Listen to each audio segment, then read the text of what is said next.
terms of next steps, what does a client need to do after building the MVP, right? Like he builds an MVP, he launches an app. What is the next step? Is a prototype a next step?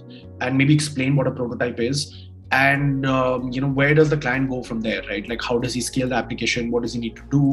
What would he need in terms of a UI UX project or like a designer?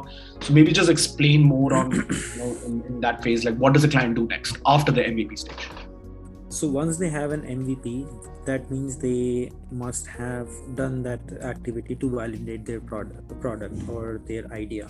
So if they have gone to investor, if they have gone to the users, or if they have done internal testing or other processes, then they get a fair idea that okay, if the product is valid or not, because that is the main premise of an MVP. Now the next step should be to see what is the next plan or the goal of the company is. Do they want to launch the product immediately? How much time do they have? Or do they want to build some additional features on top of that, or enhance certain parts of, because MVP again is like as you say, minimal viable product. So it is something to validate or get an approval in the market or through different stakeholders.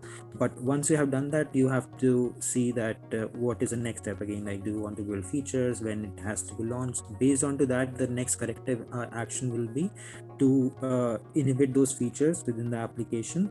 Again, like figuring out the correct UX journey and then building that as a part of a UI on the application. And then once that's ready, then you can pass it on to the development.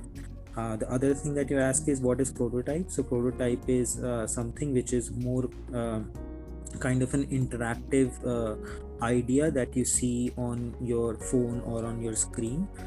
So it's something like when it comes to UI, then UI is something what you're going to see, but it doesn't helps you see that how the journey will happen. So if I'm seeing a particular screen on my phone or on my laptop screen or XYZ, then I do not know, like pressing this button, what will happen next, or maybe if I press some icon, what will happen next.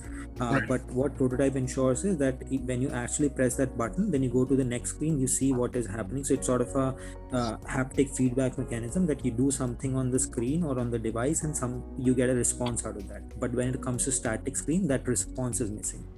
So it's not like an actual working application when it comes to prototype, but at least a feedback mechanism can be seen while if you have a prototype. Great, that's really helpful.